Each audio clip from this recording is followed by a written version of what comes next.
Hello, everyone, and welcome to the Green Flag. I'm your host, Lukas Wacker. With me, as always, we have Kyle Cushman, and we have a busy episode in store for you guys today. Just a little ton bit of silly season stuff on the NASCAR Cup Series side of things to really break down today, as well as a couple of interesting news and notes to go along with that for the future of the Cup Series, as well as some drivers signing some extensions. And then we have, of course, our fantasy preview, the last one before the summer break, as of course the Olympics go on for the next 2 weeks after New Hampshire this upcoming weekend. So NASCAR goes on their nice summer break that we haven't really had in a while. We haven't had a 2-week hiatus for the Cup Series since obviously the COVID-19 pandemic hit, where it was a little bit longer than 2 weeks, but this was obviously a scheduled one, and we're going to break it down in our fantasy preview as per usual with New Hampshire, the Magic Mile coming up this weekend for the Xfinity Series and of course the Cup Series. But before we get into all of the news and the fantasy preview, how are you doing today, Kyle? Back in Toronto? Yes, I am back in Toronto. The lovely, nice blank background featuring the nice sliding glass door. I'm doing good. As heartbroken as I may be about the certain 21 car news, I'm doing good. Excited for this one. As you mentioned, last NASCAR race for a couple of weeks here, and then come back with a couple fun ones in Watkins Glen and Indianapolis on the road course. But this weekend, New Hampshire, and some interesting decisions coming up in terms of fantasy picks and everything like that as we get closer and closer to the end of this regular season with basically no usages left, figuring out what we're going to do for that one. So I'm looking forward to that as well. Christopher Bell going back to the Xfinity Series in Xfinity, that should be interesting as well. But doing good. The sprint qualifying tomorrow as well. So lots of different fun stuff coming up this weekend in motorsports as we get closer to the Olympics, that nice little break. But looking forward to this one.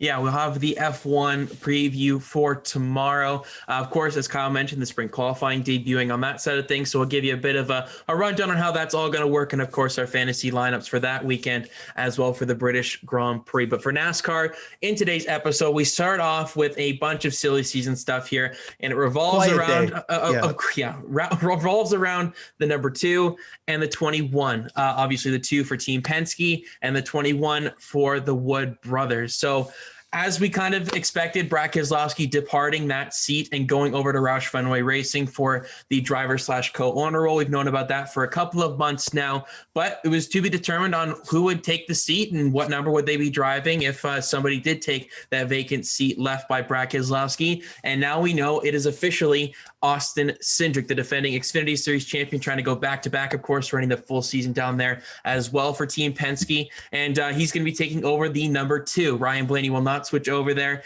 He is going to be staying in the number 12. Joey Logano, of course, staying in the 22. Austin Cendrick becomes the newest addition to the Team Penske lineup. And Brad Keselowski's move is basically confirmed, despite that being out there the longest and still not being official by Roush Fenway. But we all know now that that's going to be the case. Discount Tire will sponsor Austin Cendrick for next season, and I'm sure he's going to get a couple of sponsors with Menards as well. And Discount Tire will also sponsor the 12 car in 2022 for a partial schedule. And then also just a little bit of a wrinkle in this whole thing. Team Penske did want to sign Brad Keselowski. They did want to re-sign him, re-up him, of course, just on a 1-year contract after last season. And Brad was simply looking for an ownership stake in Team Penske. Roger Penske was not unwilling to meet that demand, and hence Brad Keselowski's move. And you had to fill it with Austin Cendrick, who was previously expected to drive the 21 car, with Brad Keselowski expected to stay, of course, with Team Penske, but that is no more. They're going to move him right up to the big stable for next season, and then that leaves a vacant 21 spot. But before we get into the Wood brothers, let's break down the Austin Cendrick move here, Kyle. This is the more simplistic one, the more expected move of the two that we're going to discuss today, but nonetheless, Austin Cendrick coming over to Team Penske in 2022. Yeah, and this is the expected part of the announcement. When it became known that Brad Keselowski would be leaving to go to Roush Fenway Racing as a part owner, part driver, we knew that essentially it was going to be Austin Syndrick stepping into this spot because there was no big name free agents outside of Brad Keselowski. If there was a big name that was potentially available, then maybe Penske would have tried to go and swing for the fences and bring in another top level driver, an elite level driver into that number 2 car, kind of bridge that gap to Austin Cendrick. But with nobody like that available, nobody in-house kind of other than Austin Cendrick, and Austin Cendrick already being an Xfinity Series champion for Team Penske, having his father be in such a big role in Tim Cendrick on the IndyCar side of things, everything taken into account and already being lined up for that Cup Series ride for next season, it just made so much sense to put him in this seat right away. He was going to end up in this seat eventually anyways, and was kind of made that known essentially when Roger Penske says that they wanted to bring Brad back for 2 to 3 more years. And you think about a timeline of Cendrick with the Wood Brothers 21, for example, 2 to 3 years, and then go to that car. Like, you can read between the lines. So you can see why Brad ended up making these decisions. He wanted to set himself up for when his driving days are done by getting an ownership stake. It was always going to be a long shot to get that with Team Penske, although he did have a lot of cachet built up with that team. It just wasn't something that was really going to be all that realistic. So goes elsewhere, finds that role that he wanted with Roush Fenway, which, as you mentioned, still isn't official. And the door opens for Austin Cendrick. So a great opportunity for Cendrick, getting that Cup Series experience in a couple of races this year, stepping into Team Penske for next year. I don't really know what the expectations will be for him next year. We've seen rookies and elite level ones like Cendrick struggle in their first year. We saw Cole Custer win a race and kind of, I won't say fluke his way into the playoffs, because he did win that race fair and square. He won it on a great restart at the end, took advantage of some other people jostling for position, and then he got in based off of the system, but he wouldn't have made it in on points. And we haven't seen a rookie driver do that since Chase Elliott. So don't know what the expectations will be, especially with a new car coming in. There's going to be a lot of question marks. Might actually help him as a rookie while everybody else is learning the car as well, to be honest. But it makes a lot of sense to put Cendrick in that car with Brad Keselowski leaving. Obviously, the number one option would have been keeping Keselowski in-house. Brad decided he didn't want to go that route because of what he wanted to set up for himself past these driving days, because this would have been probably his last big extension, maybe one more after this, given he is 37. Maybe a 2 or 3 year extension brings him to 39, 40. Maybe you can stretch that to one more, kind of like what we've seen with Kevin Harvick, but most likely this was his last big extension. So setting himself up post-driving career, opportunity opens the door for Austin Cendrick. And I think this, at least on the side of the announcements today, is the most kind of obvious one, expected one that we were waiting just to happen. Yeah, I mean, it's going to feel weird not seeing Brad Keselowski behind the 2 car, because that's basically been what we've grown up with. Like, you know, first it was Kurt Busch, and then it kind of just transitioned into Brad Keselowski, and he's been the iconic from the Blue Deuce to now, obviously, the discount tire. They literally moved Kurt away from the 2 to put him in that 2. Exactly. And it's going to feel really awkward, just not even him with the 2 car on his side, wherever that number may be for next season on the car. But it's going to feel, I guess, a bittersweet end to Brad Keselowski's tenure. Of course, a Cup Series champion, but the way it's kind of fizzled out here is obviously not how he would have planned it going. And I've always just looked at him as a Team Penske driver, despite him, you know, being groomed by the Junior Motorsports stable. That feels like a century ago, basically, how long that feels. So it's going to feel awkward to see him behind the wheel of whatever number he's driving for Roush Fenway next season. 6, right? Probably the 6 if Newman doesn't get re-upped, and if he, all those situations. But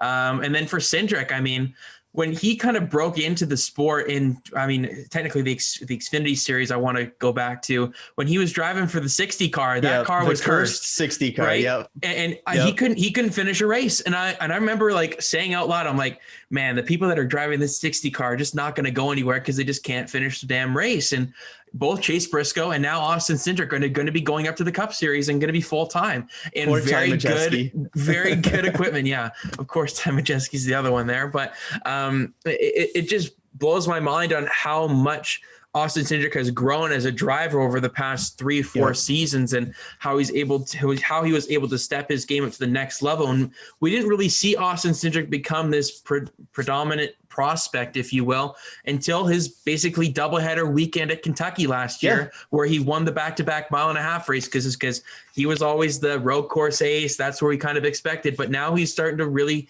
fill out that skill set and really becoming a diverse driver. And we've seen that in a couple of his starts so far this season when he's done some part-time stuff in the 33 car for Penske Racing.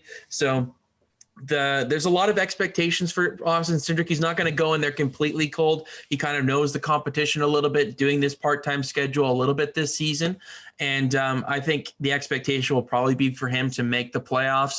Based off of that equipment, we haven't really seen a rookie come into this high level of equipment in quite some time, I would say. And it's just going to be a big step, lots of pressure on him, but I'm sure that the transition will go smoothly. It may take a couple of seasons, as it usually does for rookies, but I'm pretty satisfied that Cendrick has proven me wrong and has really started to hone in his craft. I think he's proven a lot of people wrong. I think so too. Because as you mentioned with that 60 car, that was just like a meme car, to be honest, back in 2018. But up until, as you mentioned, last year, the doubleheader at Kentucky, he had yet to break through and win a NASCAR race in either the Truck Series or Xfinity Series on an oval. And he goes out, he wins the two at Kentucky, and it completely changes kind of the tone of both the rest of the season and kind of his career as a whole. So it's great to see him break through in this way. He's always been a very diverse, a very unique driver in terms of his background, having done global rallycross, being an X Games bronze medalist, having done sports car stuff, having done like F2000, like talented. He's got such a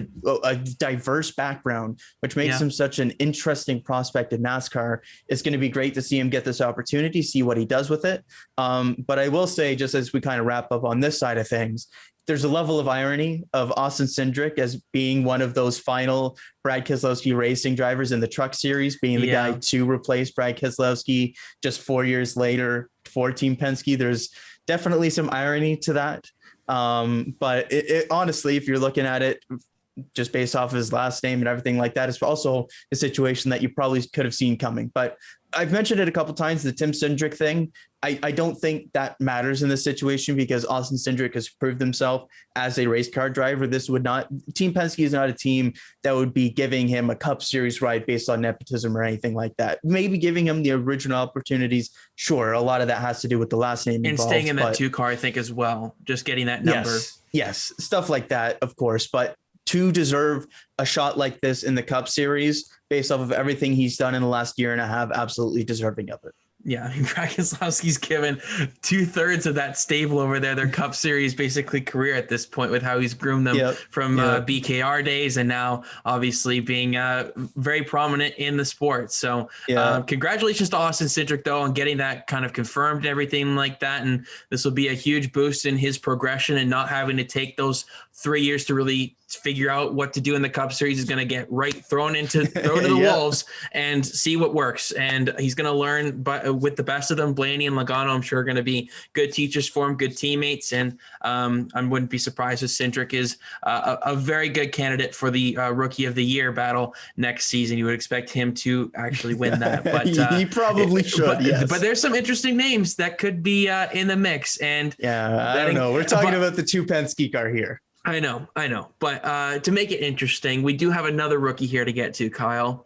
And I was stunned when I saw the news this morning that this was the driver in the 21 car, as Harrison Burton will move up to the Cup Series to drive the iconic 21 for Wood Brothers. Matt Benedetto is out of another entry for what seems like the 5th, 6th time in his Cup Series career. The guy cannot catch a break. But Harrison Burton moving up from the JGR stable, the Toyota prospect line, another TRD prospect, switching manufacturers, switching organizations, a big situation there that I think is being a little bit understated in this whole thing. Quick Lane and Motocraft, their usual sponsors for Wood Brothers, will continue to sponsor that 21 car, and you would expect some Dex imaging stuff as well, as they have progressed with Burton throughout the ranks as his career has unfolded. The Benedetto once again will be on the move trying to find something else, and he was told just yesterday when we were recording this, it was the day prior, about the news, and he was very honest, very blatant in his kind of speech to the public on the video that he posted, that it sucks. He was pissed by it, and I think he has every right to be upset by the situation.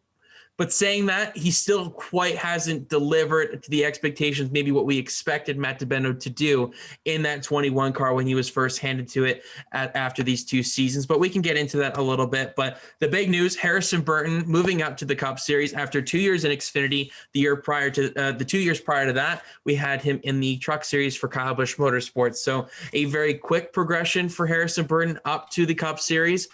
In my opinion, a bit too quick for what he's shown so far. Through the ranks, didn't win anything in the Truck Series, was very good in his rookie season for JGR, of course, got knocked out in the first round, but then had that really excellent round of 8 there, winning 2 consecutive races with Texas and Martinsville. Showed a bit, he was definitely competitive this season. Not quite what we expected maybe from the 20 car, given it's the second season down there, but does have a new crew chief this time around this season rather than the departed Ben Bayshore. So maybe that has had a little bit to do with it, trying to figure that communication out. But to the Cup Series side of things, Kyle, big news. Harrison Burton coming up to the Cup Series to replace the departing Matt Benedetto. Yes, and this is a bombshell that we kind of had like a slight inkling towards this week, with door bumper clear kind of at the very, very end. And by end, I mean literally the last 2 minutes of their episode this week, kind of hinting at one of their past guests getting the 21 seat. And that was like Harrison Burton, Jeb Burton, and Ty Gibbs, and you can rule out one of those. And so it was like, is really Jeb going to get that seat, or is Harrison going to jump ship? And sure enough, Harrison Burton jumping ship from the Toyota pipeline to go to Ford. And I don't think he would have made that jump away from Toyota if it wasn't to go to a Penske affiliate, be in that Penske stable. So I'll start on that front. I think this is a very, very strong get for the Ford camp, for Team Penske themselves as well. Sets them up very nicely into the future, because with the 21 car, you can either go to Team Penske, you can go elsewhere kind of once you kind of graduate from that kind of mid-level seat, because it kind of is one of those mid-level seats from what we've seen the past handful of seasons. But with Harrison Burton here, for Ford, I'll say, past Austin Cendrick, they didn't really have anybody in the pipeline immediately. You look to the Truck Series, they've got like one team currently, and nobody is looking to graduate from that team right now. They've got Taylor Gray coming in the future. That's probably going to be pretty good, but he's still 15 and mainly racing ARCA and whatnot. Like, he hasn't even made his Truck Series debut. So there was a big gap in terms of Ford prospects, and to get somebody who has been developed by Toyota for these last handful of years and kind of pluck him right at that perfect time when he's kind of looking to start to go to potentially the Cup Series is a great get for Ford. So I'll start with that, and for Team Penske as well, if they do keep him in the fold, because that's another great young driver to get in the fold. He's 20 years old. He will almost certainly be the youngest full-time driver next year, all this kind of stuff. For Harrison Burton himself, I do agree this feels kind of rushed. When you look at his career to this point, Truck Series had some struggles with KBM, but a lot of young drivers have to that point. Surprisingly got the bump up to the Joe Gibbs team at the Xfinity level for 2020 and blew people out of the water. He had an unbelievably good rookie season based off of expectations, but also just in general, based off of the peer statistic, production and equivalent equipment rating. He had a better rookie season in the Xfinity Series than Chase Elliott did last year. Winning 4 races, being very consistent for Joe Gibbs Racing, had the early exit in the playoffs with some bad luck, but redeemed himself later on, winning 2 of the final 3 races of the season or something like that. Yeah, 2 of the last 3. Yes. This season, it's been a step back. He hasn't been as consistent. He hasn't been running up at the front as much. And so some of it is probably just some of the changes with crew chief. Last year worked very well with Ben Bayshore. This year hasn't worked as well. But at the same time, you look at who the new crew chief is and how much success he's had in Jason Ratcliffe at the Xfinity level with Christopher Bell in recent history. Yep. You go wonder what's happening there potentially. So Harrison Burton, what I'll say is he's still a top level prospect. If you look at prospects in NASCAR, he's top 10, probably close to, if not inside the top 5, depending on how you want to rank things out, whether you value star potential versus readiness for the Cup Series, depending on what you want to do. He's closer to being top 5 in terms of readiness for the Cup Series, probably lower down in the top 10 in terms of potential star power in the future. That being said, going into next year, he's not like this elite level road course racer. He's good, but he's not like this road course racer where he's kind of like a specialist where you step in and you know you're going to work some things out on like ovals and stuff, but you're a legit shot inside the top 5, top 10 week in, week out on road courses like maybe we see from a Chase Briscoe or previously from an Austin Syndrick, that kind of thing. So he's not that kind of specialist prospect.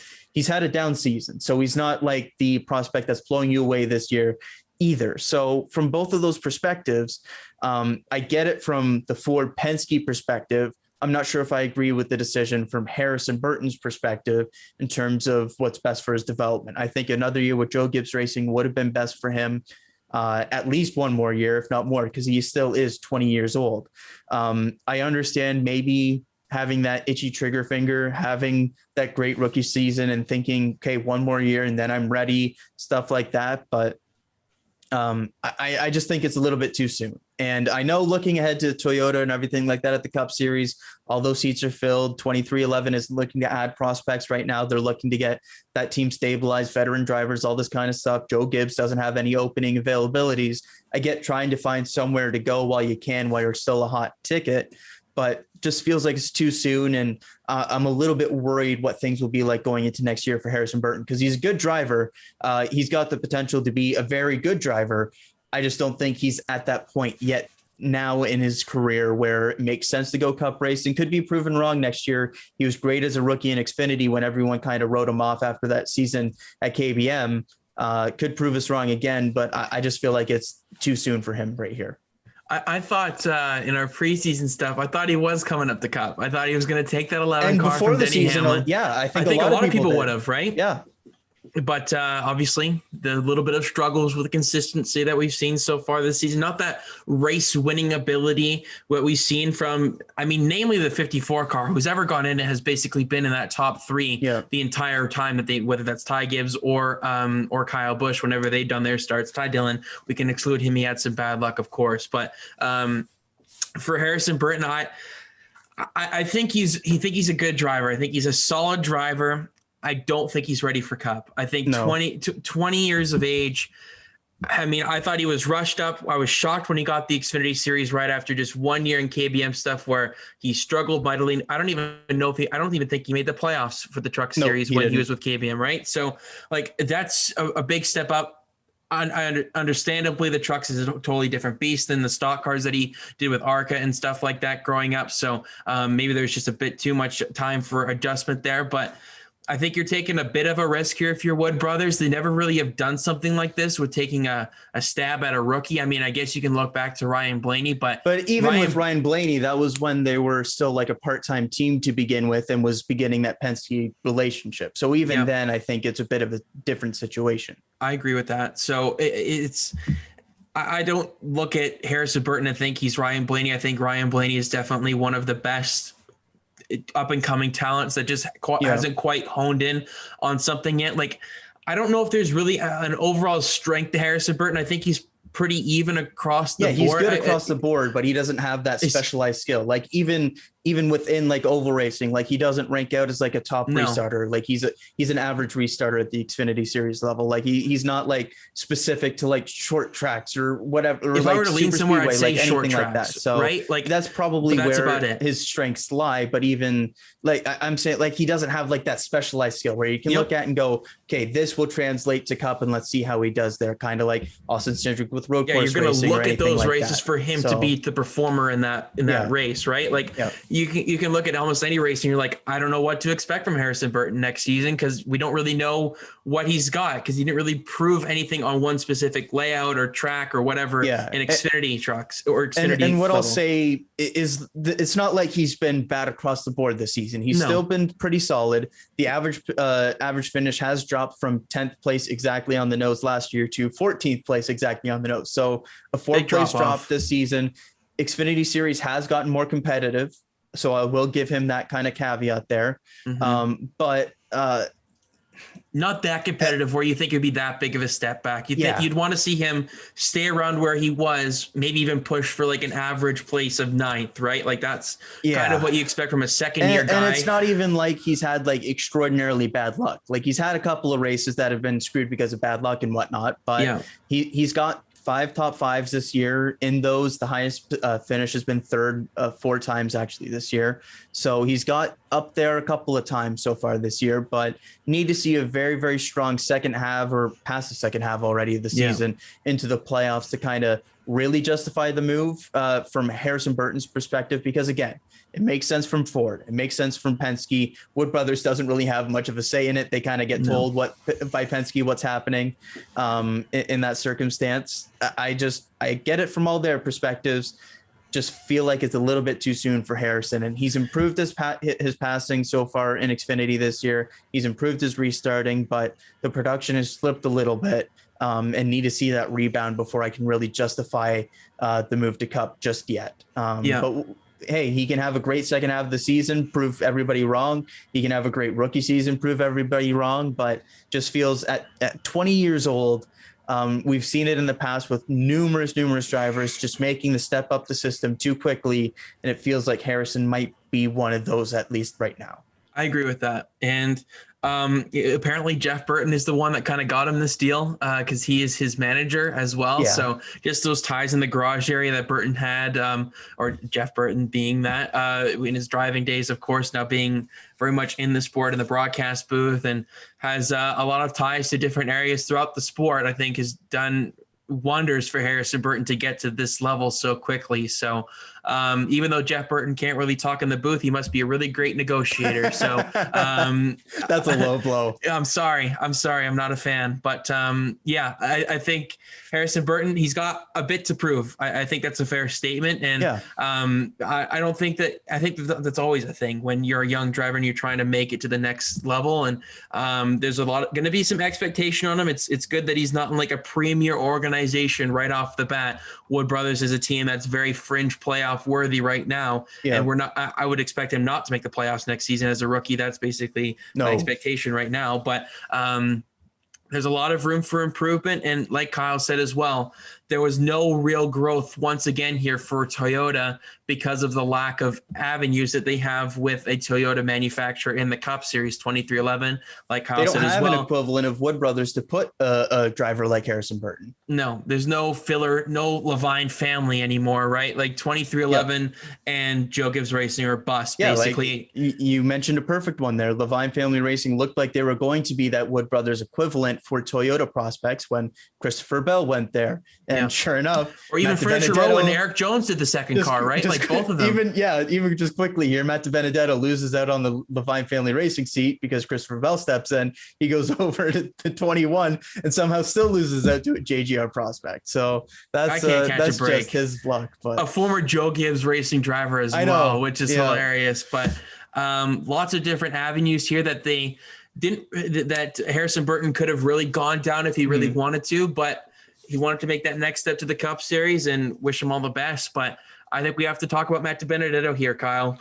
This is the short end of the stick out of all this. He's the one guy out of this 4-person equation that is left on the outs. Keselowski knows where he's going. Cendrick knows where he's going. Burton knows where he's going. Benedetto does not. And we kind of all expected with this that with Cendrick having that opportunity to go to the 2-car and with we thought it was a blessing in disguise. We thought, Benedetto, why not stay? I mean, it seems like a perfect thing, but clearly they didn't see it that way, and he doesn't really bring the most funding compared to a Harrison Burton. So that's got to be a big factor in all of this as well. But at the end of the day, I would argue that he hasn't quite done enough. And of course, he's shown glimpses last season, finishing second consecutively at Las Vegas in both races. Those were very good results for him.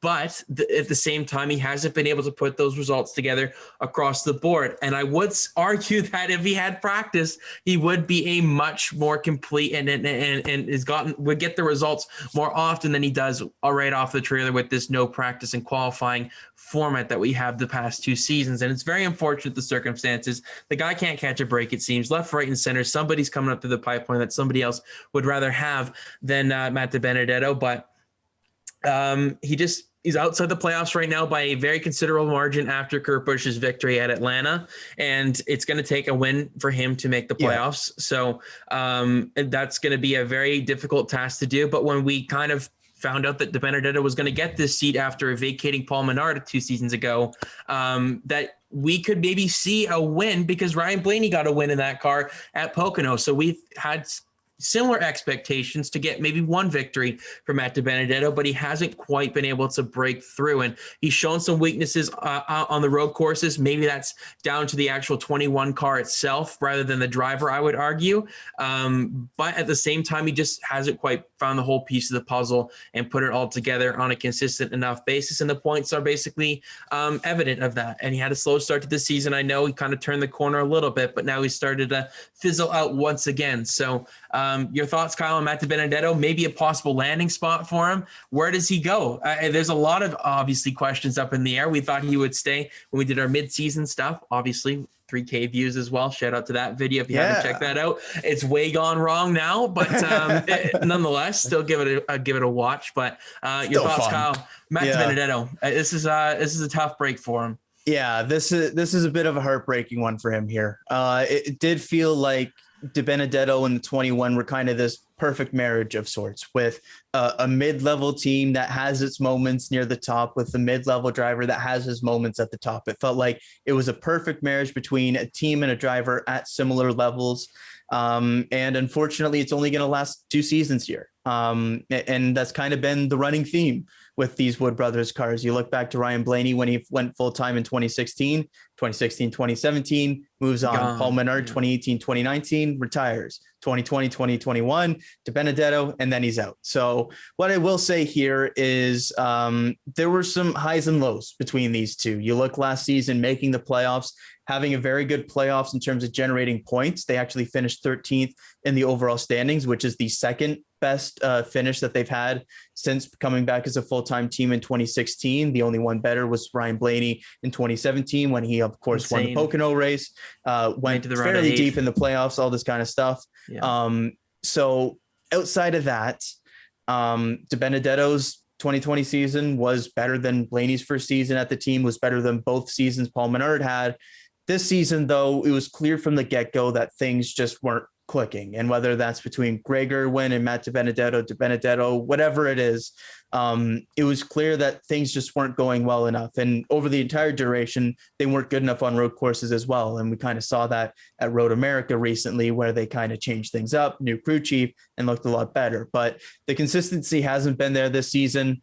They've got back-to-back top 10s, which is great for them, but still just too late in the season to kind of salvage things on points, and obviously too late in the season to salvage things in terms of contracts. Again, I think if this is a Wood Brothers decision, I think they keep Benedetto, but because somebody like Harrison Burton was available, Ford and Team Penske wanted to make that move, and Wood Brothers just doesn't have kind of the saying power when they get everything from Team Penske and Ford anyways. So it's unfortunate because it was a great spot for Benedetto, and now he's a free agent where there isn't a lot of great situations available. You look at silly season and the spots that are available. We expect Tyler Reddick to be back in the number 8 car, so Richard Childress is full.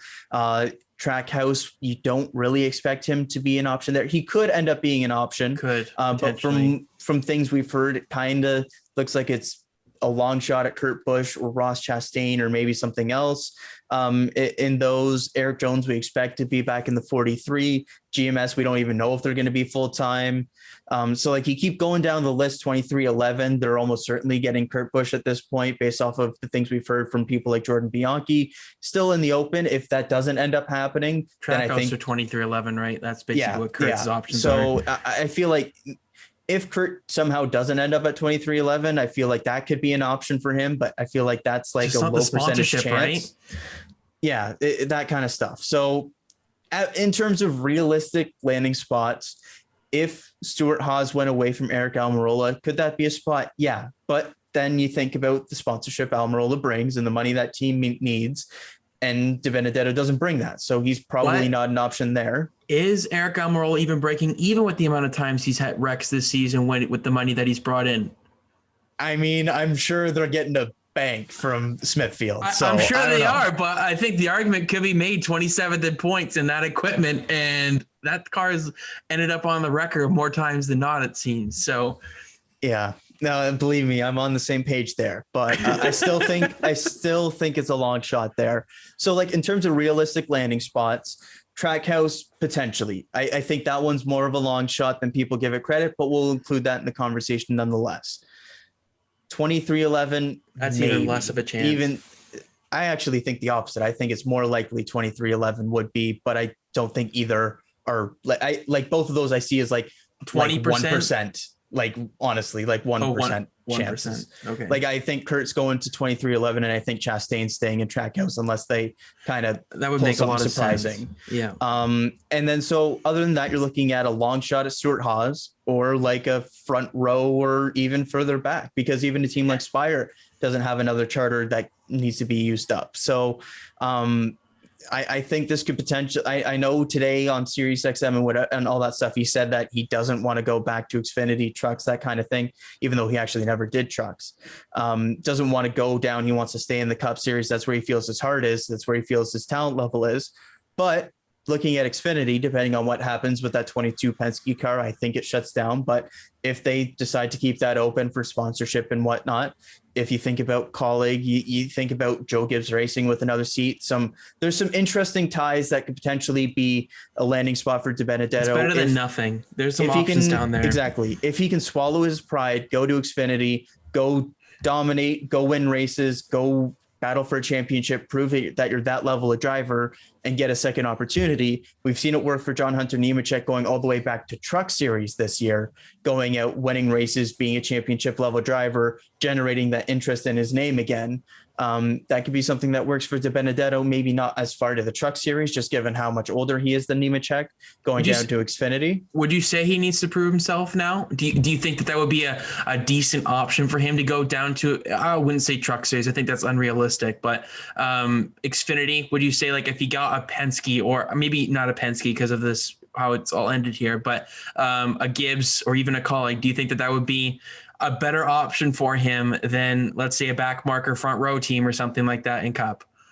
That's exactly where it lies, right? It depends whether you value being in the Cup Series and doing so, even if it is with a 25th place team, more than going to the Xfinity level and being with a top level team. We saw with John Hunter Nemechek, he valued being with a top level team in a lower series more than doing the mid-pack back marker stuff with Front Row Motorsports. We've seen it work the opposite for other drivers. You think like Alex Bowman, for example, he ran at the back, was a test driver for Hendrick Motorsports, got his opportunity, took basically a year off being their test driver, knowing he would get the opportunity in the future. So you can look at both opportunities. Hell, even Matt Benedetto has been an example of doing the back marker thing is working.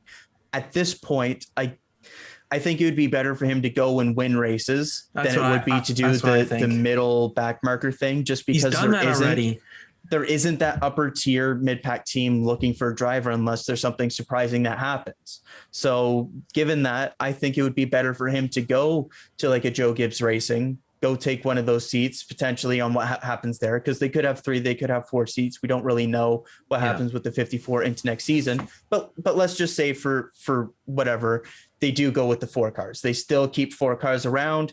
And then they have kind of the extra one as kind of like a one-off thing for either prospects or Cup drivers, whatever, because as of right now, we don't expect Kyle Busch to be in a car. And for that reason, to have the extra car and given the crew chiefs that they have and everything like that, it would make sense for them to keep the 4. So let's say Ty Gibbs gets one of those seats. Let's say John Hunter Nemechek gets one of those seats. Let's say Brandon Jones has one of those seats. You're still looking at that 4th car there, and what car, potentially, whatever number it is. Yeah, and Daniel Hemrick could potentially stay around there. I doubt it, I think he's probably one and done and tries to look to get back to Cup after the season if he can find kind of a middle backmarker kind of thing, because Daniel Hemrick is that kind of guy that has now done that run at the front and go back to Cup and kind of know your place kind of thing. Yeah. I think could Joe Gibbs Racing take Matt Benedetto in the 54, given their previous ties, everything like that? Potentially. Could he go to Colleague Racing, do part-time stuff, split that car with AJ Allmendinger, or even run full-time for them in Cup, or do the full-time thing for Colleague in Xfinity, run part-time with them in the, because they do have to run the second charter full-time, run the other races other than the road courses, something like that. Maybe that's an option, but it's kind of like finding those kind of unique scenarios at this point. There isn't a lot available for him. That makes a lot of sense. We thought at the beginning of the year that Roush was kind of like the fallback plan, but then Roush goes out and gets Brad Keselowski as an owner driver and all this kind of stuff, and throws even the backup plan out to dry. So I really don't know what ends up happening for Matt Benedetto. It's a tough card he's been dealt, but these are the cards he's been dealt. So I don't know if you see anywhere as like a favorite landing spot, but I see a lot of question marks. I don't see anything really that make a lot of sense for kind of everybody involved. There's no definitive answer for him right now. No. And I think the only plus, if you want to look at it from an optimistic point of view, is he's found out in July that he's not going to be there. Has some time to scrape something together. It feels like silly season starting early and earlier every year, right? So even with that, and I know some of the seats he wouldn't have been in conversation for or whatever, but it still feels, even though it is earlier in the game and there are seats available, it still somehow feels like he's late to the party. Yeah, I feel bad for the guy. I think he just needs to win something here, get his confidence back up a little bit, build himself back up. And, we've heard for a long time that there's so much untapped potential here with Matt Benedetto. And if he just got that one ride, if he got that opportunity, he would prove himself. And I think he's done that to an extent. Don't get me wrong, just not quite there all the way. And I think honestly, an Xfinity Series ride, like you said, he has to swallow his pride. And the good thing about the schedule is they're very compatible right now. We don't know what's going to happen next season. But if it stays somewhat in the range of like 30 of the same weeks as the Cup Series to the Xfinity Series for next season, in all likelihood, it probably will. You're going to get the same amount of reps, just shorter races, but in much better equipment. And you can go out there and honestly go and try and win a damn Xfinity Series title and try and add that to your resume. And then people will be coming and calling, and he's going to get some sort of offer if he can just perform down there. That's all he needs to do. It may sound simple from our perspective. It's a lot harder than what we're trying to explain here. But if he got that opportunity, I think he would do a good job with it. I do as well. And it's unfortunate that that's the reality of situations where there's only a couple of teams that value kind of what those mid-pack backmarker drivers can do when they exceed that level. It's very much kind of who's in our system, take the next prospect. It's a prospect game. Who's winning, that kind of thing. It's all about money. It's a prospect game and obviously the money as well. But if he can go and win races and stuff and build up that resume for himself, I think that's probably going to do him the best at this point. But what I will say is, since the crew chief changed to Jonathan Hassler, things have been looking much more improved for this team. You look at leading laps at Road America, finishing top 10 there. They looked like they had no speed whatsoever on road courses. And we know Matt Benedetto is a good road course racer because he has done well in the past, both in the 95 car at the Cup Series level and also the spot start that he did for JGR a couple years back now at the previously mentioned Road America. Goes out, finishes top 10 at Atlanta as well. So it looks like they're on the up. We'll see if things can go in a way that maybe they somehow get a win or something the rest of the season. Maybe they can just be very consistent at the end of the season and kind of build up something going into next year. But Matt Benedetto, he's a perfectly average racer in terms of the speed he brings, in terms of the passing ability he brings. The one kind of specialized skill he has is that restart ability. Based on retention rates, he's been top 5 the past couple of seasons, has been very, very strong in that realm, which has really helped with his 550 package results as well, which we've seen like things with second places at Las Vegas, that kind of stuff. It's nice to see them have that speed back at road courses. So hopefully that helps these next couple of weeks after the Olympics, and we'll see what they can do there. But definitely a tough blow for Matt Benedetto here. And I'm fascinated to see where he ends up, because I really don't have any clue. I don't think anybody really does. I think everybody's in the dark just as much as Benedetto is right now. So I hope he gets something decent for next season, whether that's in a decent Cup Series ride where he can compete a little bit. I honestly do hope he does do the Xfinity thing. I think it's best for him at this point in his career to go down, prove people he can win races, kind of rebuild his name, because it does feel like his stock was at its highest after that Bristol race with the 95 car when they nearly won. He gets the 21 ride shortly after that. His stock is honestly excessively Super high Speedway at that stuff point. Too. Like sometimes he shows some glimpses there. Yep, we've seen it at Talladega the last couple times, but exactly. It feels like, or at least I think things got a little bit out of hand for what the expectation should have been. People were expecting Ryan Blaney kind of stuff when I feel like that was a bit too much. He's been better than what Paul Menard was. He's been a perfectly fine middle of the road driver. Is that hard to do? Still got to do it though. I know. I got you. But it's just unfortunate to see the way that things have gone here, losing out on another ride here in the circumstances that he is. Yeah.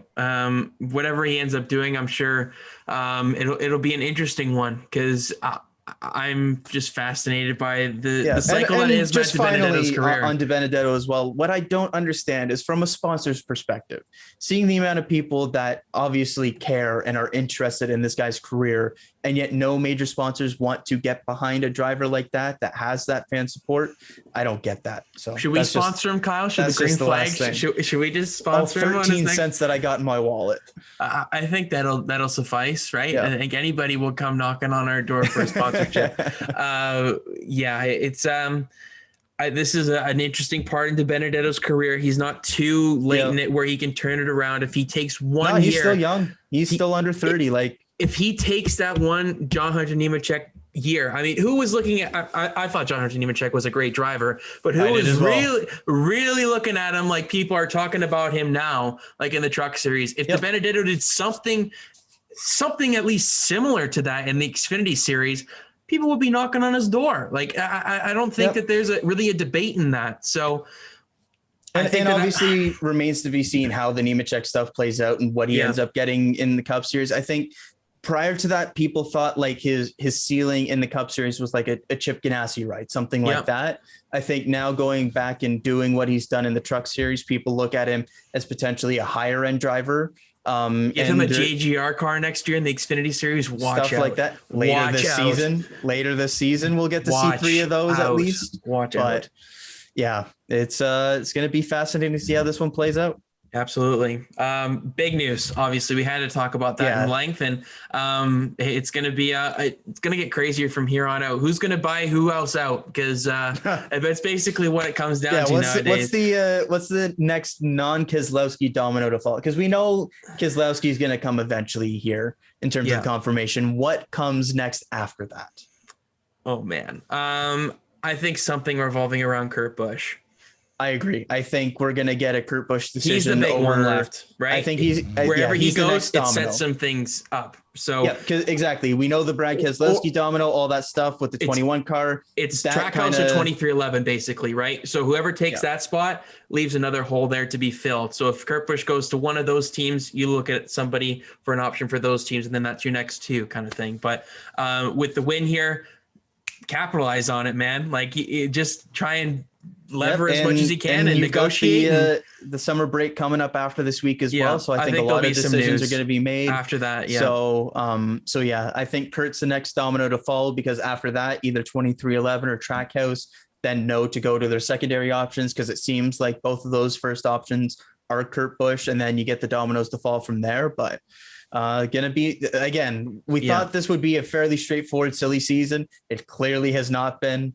It's been a wild ride this entire time, and it seems to just be only getting crazier and crazier.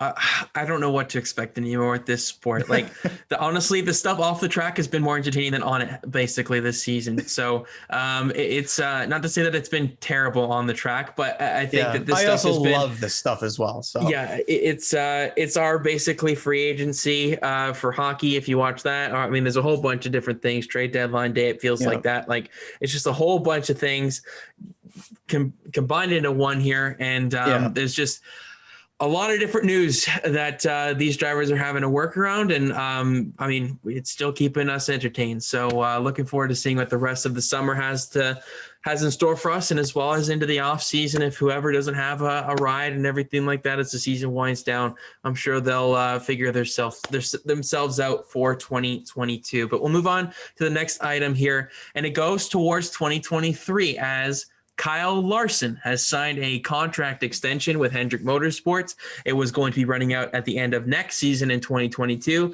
They've added a year on to his contract here. He will be fully sponsored by HendrickCars.com, getting 35 events each year, not races, 35 events. So that includes All-Star and like the duels and stuff like that. And then Valvoline will get the remaining 3 for next season. And we've been speculating a little bit, or talked about at least on this show, on what's going to happen with Kyle Larson's sponsorship. Like, how long can Hendrick Cars really, be that primary sponsor? And the answer is at least for another 2 seasons, because they feel very satisfied with the results that Kyle Larson is giving them. And why wouldn't you? Winning a stupid amount of races so far this season. And he's basically proved everybody wrong, or if there was any doubt on Kyle Larson's abilities behind the wheel of a Cup Series car, that has been absolutely thrown out the window, as he's been arguably the best driver so far in the sport this season. I don't know if it's arguable. Well, it's just that he's second in points. That's why the only reason you could argue it. But he's been really sensational for Hendrick Motorsports. And also involved with this news is that Rick Hendrick basically said that he wants to sign William Byron and Chase Elliott long-term as well. So they're really trying to get these 4 guys that they currently have really signed for an extended amount of time here. And that makes a lot of sense. But for Kyle Larson, it's good to see that he's at least found his home there. Hendrick Motorsports doesn't have to worry about moving on from him anytime soon, and he doesn't have to worry about finding another ride anytime soon. And the big thing, HendrickCars.com feel like this is a worthy investment to keep associated with Kyle Larson for the foreseeable future. Yeah, and it's clear, or it's important to make that distinction that this isn't Rick Hendrick just sponsoring the car for another couple seasons, which is kind of what people thought originally when this was announced, when Hendrick Cars was put on the car in the first place, these kind of things, because the Hendrick name is on it. And yes, it is a Rick Hendrick business and all this stuff, but the sponsorship is coming from the marketing budget from the company. This is not coming from Rick Hendrick's pocket. This is coming from the company, because the company has been on the car this season and they've seen dramatic increases in traffic, sales and everything. And to the point where when Kyle Larson won and broke the records, the all-time win record for Rick Hendrick, and wasn't on the car, they were like, okay, I mean, like, congrats on the win and everything, Rick, but like, we kind of want to be on that car. So let's figure something out into the future here. And it's great to see a business like HendrickCars.com and, of course, Valvoline having that couple of races in there as well, be associated with Kyle Larson, because he's a fantastic race car driver. He's proven that to the nth degree this season. And it's great to see him kind of blossom in this role, while also not forgetting why he ended up in this role because of everything that happened last year. I think it's important to make that distinction as well. It's okay to put things behind you and grow as a person, but it's also not, you also can't forget that things happen. So I think it's important to remember what happened there, continue to grow as a person. If you're Kyle Larson, continue to educate based off of what happened there, and educate the importance of education on things such as the use of language and how it can hurt people and certain words and these kind of things. It's important to keep that in mind. But at the same time, Kyle Larson isn't that person. He learned from that. He made moves to improve as a person. And it's nice to see him get this 2-year sponsorship, get that contract extension when things are going so well right now. Absolutely. And, Rick Hendrick has been very vocal throughout this whole process on, really trying to find that sponsorship. And they probably did have some offers from some other companies elsewhere. So. Yeah. And they just felt like it was more within the realm of likelihood or a long-term solution that Hendrick Cars continues to be that main sponsor. They're seeing great numbers from it. And if he continues the success, I wouldn't see any reason why they would want to change it. Right. So good for Kyle Larson. Obviously, as Kyle said, it's important to remember the past, but as well as focus on the future here and really try and redevelop himself, educate himself, and try and just get back to his winning ways that he has been accustomed to basically his entire racing career, and he's definitely done that so far in 2021. So obviously, good luck to Kyle Larson for the rest of the season. And hey, I don't think he needs our luck. I don't think so either. I mean, with my luck right now in fantasy, I don't think he wants my luck. Maybe he wants some of my luck. I don't know. Yeah, exactly. So, good for Rick Hendrick. Good for all parties involved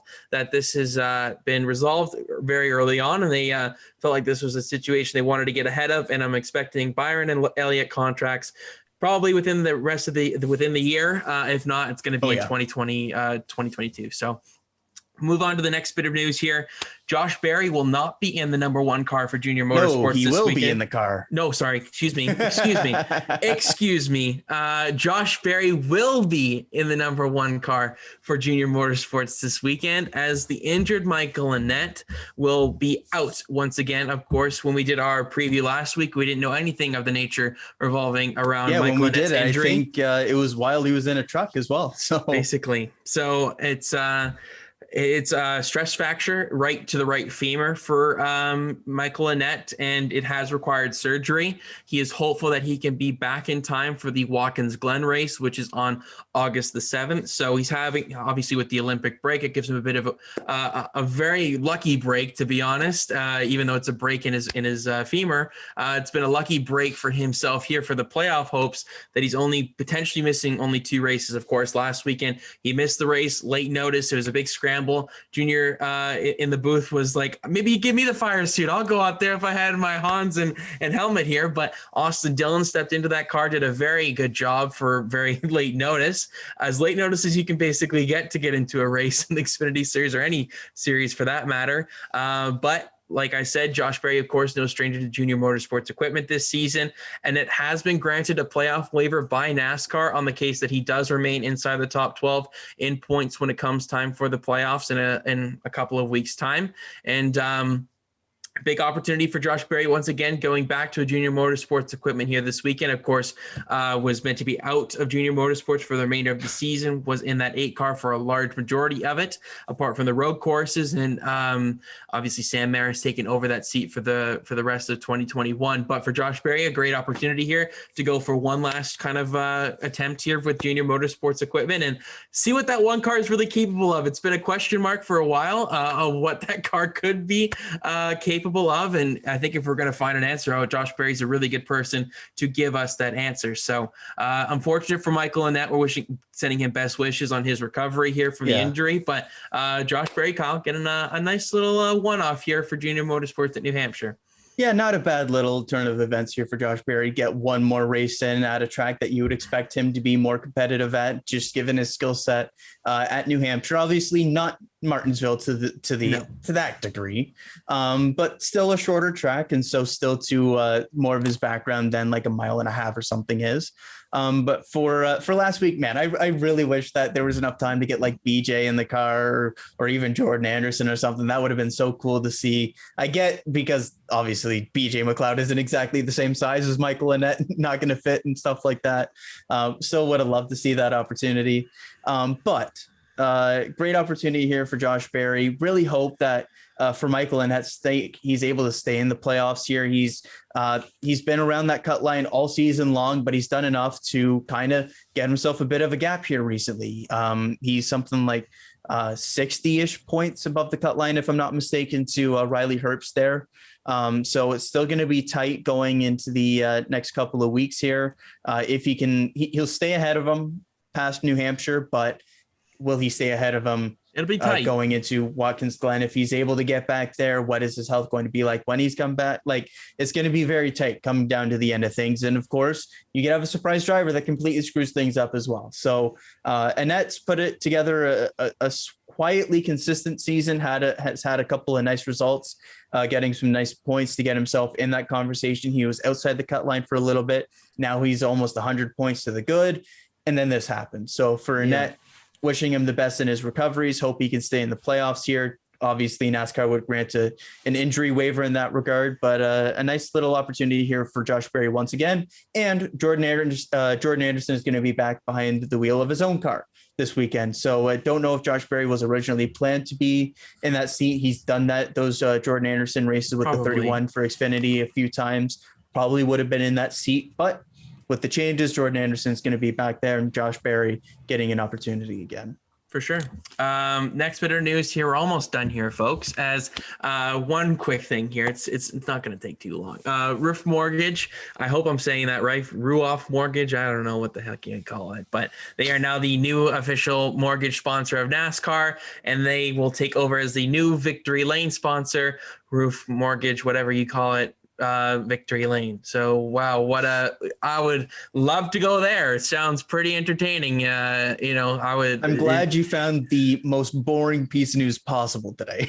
You're welcome. And they're replacing, of course, the old Gatorade Victory Lane. Yeah. That's it. Okay. Next bit of the Victory Lane that they don't use anymore. Basically. Next bit of news. I'm not even going to address it.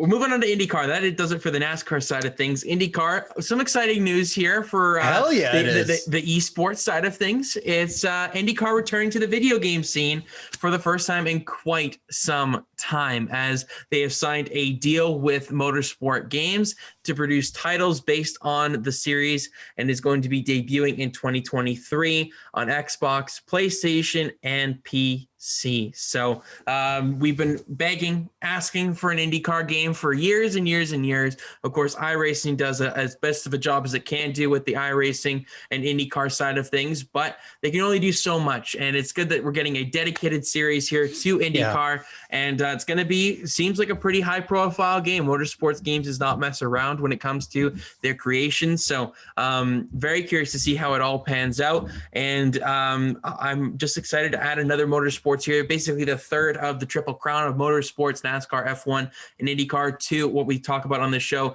to the video game scene. And I'll probably be purchasing this in 2023 when it comes around. So looking forward to it. What do you make of the deal here, Kyle? IndyCar coming to video games again? This is awesome. Like the last IndyCar game we got that was made specifically for IndyCar, so excluding like the IndyCars and Delar chassis that are like in iRacing and stuff. Yeah, a purpose-built like NASCAR heat equivalent for IndyCar was 2005. Yeah. And in that 2005 game, it was based on the 2003 season. Like this is how long ago we're talking here. And yet still Scott Dixon and Elliot Castroneves and Tony Kanaan were in the game. So they've been around a while. But for Motorsport Games and IndyCar here, this is super, super cool to capitalize on kind of the boom that we've seen from F1, the of course, esports impact of all of it, to have the marketing ability to have a game that you can go and have on PC, on console, to go ahead with all the regular marketing of YouTube, everything like that, commercials, and obviously the product itself on social media and stuff. To have a game is huge for all sports leagues. We see all leagues have games, and whether it's AAA titles like your EA Sports and Motorsport Games and all this kind of stuff, or if it's just small indie stuff like we see for like rugby and handball and like all the other stuff, your sport needs a game to go with it for marketing abilities. And it's been criminal for the past, I don't even know, like what, it's like 16 years or like however long it's been now for IndyCar. So it's really, really cool to see, by the time it comes out. So, and I'm glad that it is being announced now for 2023. Like they have the time to develop a good game to go with it. So my expectations are going to be high with Motorsport Games. I'm super, super excited. And I can't wait for 2023 to try it out. Yeah, definitely. Ditto here. Looking forward to adding another video game to the motorsports complex, and hopefully NASCAR can turn their what around. It's been a rough couple of years. Well, it will be with Motorsport Games involved now, given the fact that they're involved in the R Factor 2 engine and everything like that. Big expectations for NASCAR 21 when that comes out. And of course, with that, the IndyCar game will have big expectations, having the R Factor 2 label and everything like that with it as well. Yeah. Definitely. That'll do it for the news and notes for today's episode. Fantasy time once again, Kyle. Oh my God. I am losing my mind when it comes to this segment. I thought I had such a good week. Like by my standards this season, I got 4 out of the top 5 finishers. Like it was an insane number. and I still managed to lose because who does Kyle have in his lineup? The one person in the top 5 I don't. The race winner, Kurt Busch. And of course, he had the right top Ford pick as well to go along with it.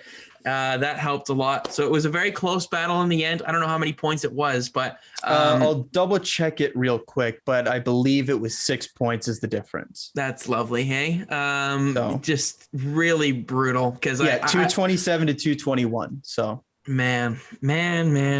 I was feeling really great about my lineup last week, and just Kurt Busch, man, pulled it out at the end, got the race victory over Kyle Busch, and credit to Kurt Busch, did a fantastic job last Sunday. And I'm not even. I guess I have to thank him for wrecking out in that first Atlanta race to give him a bad finish and let me get him as like somebody you weren't going to go with. But I was looking at him. That's the thing. No. I know you were looking at him, but if he had like a top 5 finish in the first Atlanta race, he would have been a no-brainer, right? Probably. I mean, I felt really good about what I had. Like clearly, I feel like there was a point last week where, like you said, you felt good about your lineup, and I was like, I felt a little bit better about it. Yeah, you did. Sure enough. Literally just that little bit better. And the one difference in the bonus picks is literally the top Ford that we had, and that was 5 points. And then you get one extra boost with the Kurt Busch victory and everything. Yeah. So if only Kyle Busch held on and Ross Chastain didn't block for his teammate. But what a gem. Honestly, I'm not too bitter about it. It is in the past. So it was a Busch 1-2. You could only be so upset by not winning. Exactly. I'm not. It's racing at the end of the day. Of course, it's frustrating, but all is fair in love and war. So I really want to go the rest of this regular season now. I'm not gonna lie. Like, of course you do. I thought like by like Road America or Atlanta, like, okay, my goal was like to get to the double digits. And now that I've got to 11 and I can see there's only 5 more races in the regular season, like I want to get there.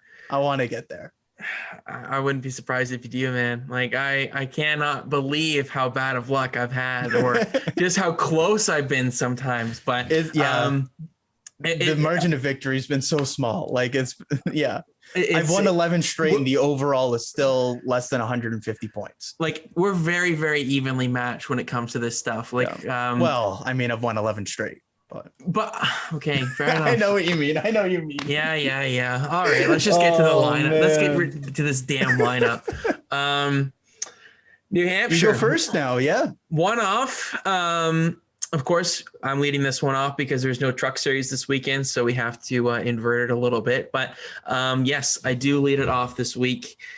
There's a lot of options that I have this weekend because I have quite a few usages left I feel comfortable with down the stretch.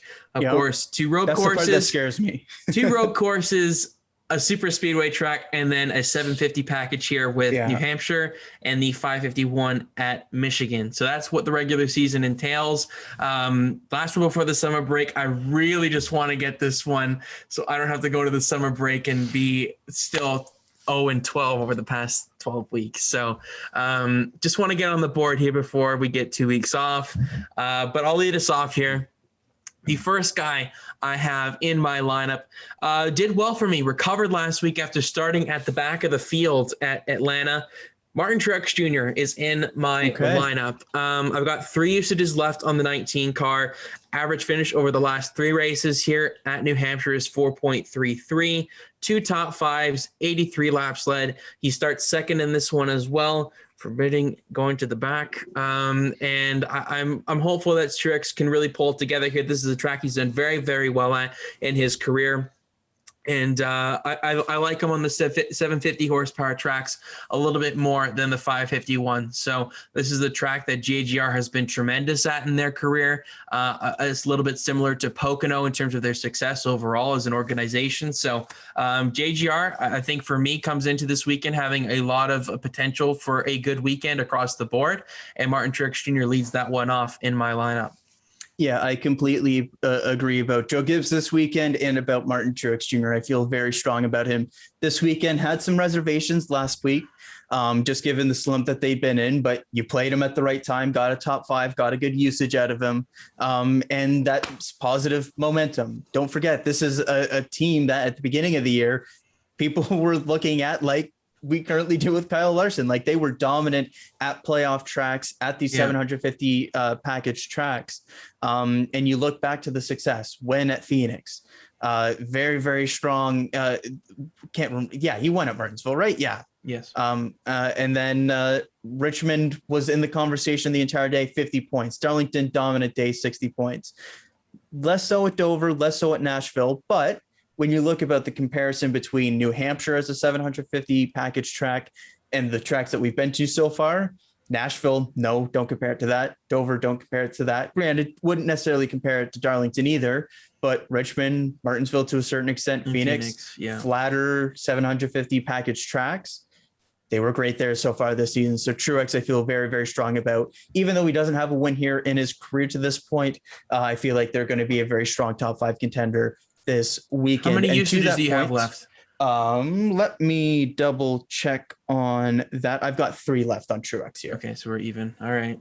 All right. Just making sure. I was curious if you had 2 or left or not, because I would have been a little bit interested to see if you had 2, if you played them this week, but 3, it doesn't matter. If I had 2, I would not be playing him. Interesting. Actually, I don't know. I think actually I think it's a toss-up. I think I might have actually, but I don't know. I'm glad I'm not in that situation, so I don't have to think about it. True. But to the number 2 entry for myself, and going to a team here who has been in the news a lot this week, but not for this car or this driver. Joey Logano is next in my lineup. Just simply put, they've been so much better with this package this year. Then they have the 550 package. And with that, Logano ranks inside the top 5 in terms of points scored with this package, versus on the 550 package, he is all the way down in 15th. They put all their eggs in the 750 basket, and that shows this season. They've been very strong. This has been a good track for Keselowski, or not for Keselowski, for Logano. Just the mind is so used to saying Keselowski today. Geez. But you're looking at 4 straight top 10s. He's got a couple of wins here in his career. Feel pretty good about the Penske stable as a whole this weekend, but especially Joey Logano. Agreed on that one, Mr. Cushman. Joey Logano is in my lineup as well. 4 usages on the 22 car. Feel really good about him on the stretch here. Road courses. Yeah, just quickly on that. I've got 3 left on him. Okay. Yeah. Average finish over the last 3 races here at Loudon. 7.33, really good numbers. 1 top 5 finish. 1 lap led as well over the last 3 races.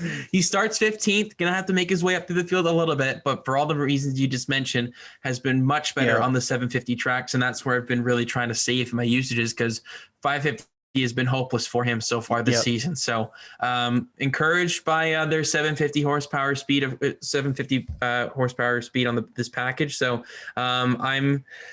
I'm hoping for a big day out of Joey Logano here, because this is a track that this is obviously his home track as well, being closest to home up there in Connecticut. So I think we've got a lot of expectations for him. Of course, this is where his first Cup Series victory came as well. So he's had quite the success here at New Hampshire, and I would not be surprised if he's leading the way really for Team Penske this weekend. For my 3rd pick, I'm going to be going over to the JGR camp once again, as this is one I'm like a little nervous about, but I feel really confident in his abilities here. It's Denny Hamlin.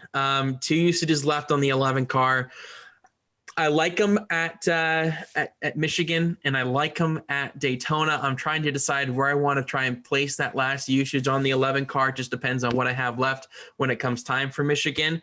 But this is one of his best tracks on the entire circuit. Over the last 3 races here, average finish of 5.67, the 3rd best amongst active drivers as well. 2 top 5s, a whopping 205 laps led as well. Start 6, really good track position for the 11. Has been decently on the 750 horsepower tracks as well.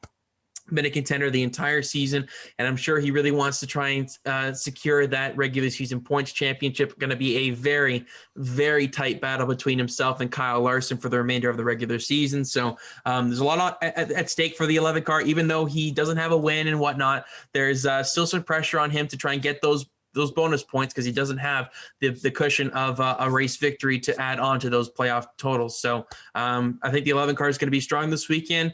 2 usages left. I think I have to play him here this weekend, given the schedule remaining. So 11 cars in my lineup.